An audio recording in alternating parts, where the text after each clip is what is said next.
Hello, this is your boy Miguel from the Mobile Mechanic 757. You know, I get down, I get straight to the point. Customers are asking me about a thermostat. I have data to look at when I'm looking at stuff. If your car is overheating, always check. You have two fans.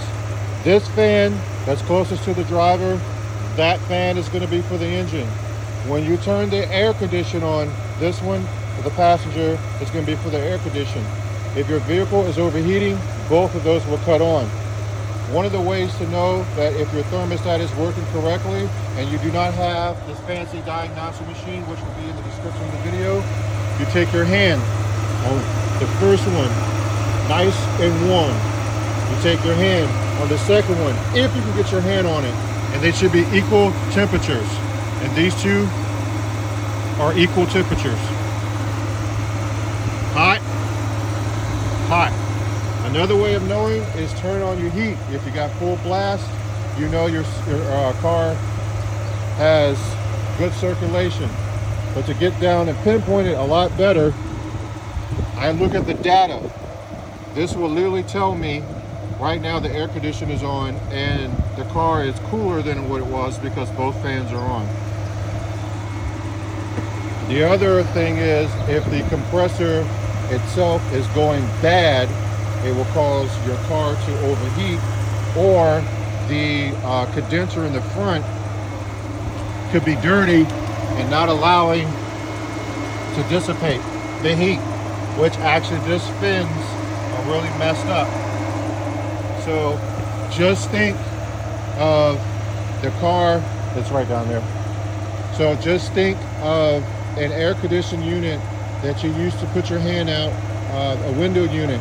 The outside of that is the condenser. It is transferring heat, which is going to be in the front of your car. It's transferring heat completely out of the car. You have to exchange heat for cool air. The evaporator is what's inside of your dash.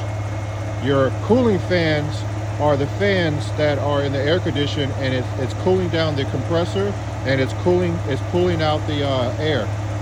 If you have a car that only works when the car is moving in forward, that means one of your fans is not working.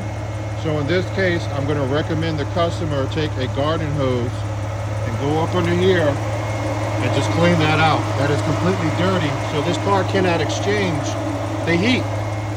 And one of the other reasons is the condenser sits in front of the radiator.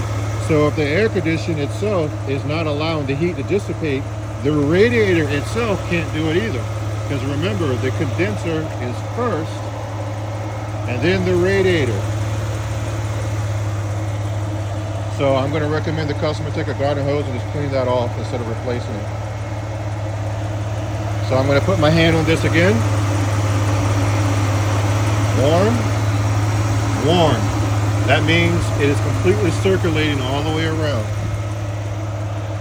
If you like this video, please like, subscribe, and share. If you have any value of this vehicle, hit that super thanks and hit that join button to see this video a lot earlier than anybody else and other perks. Thank you.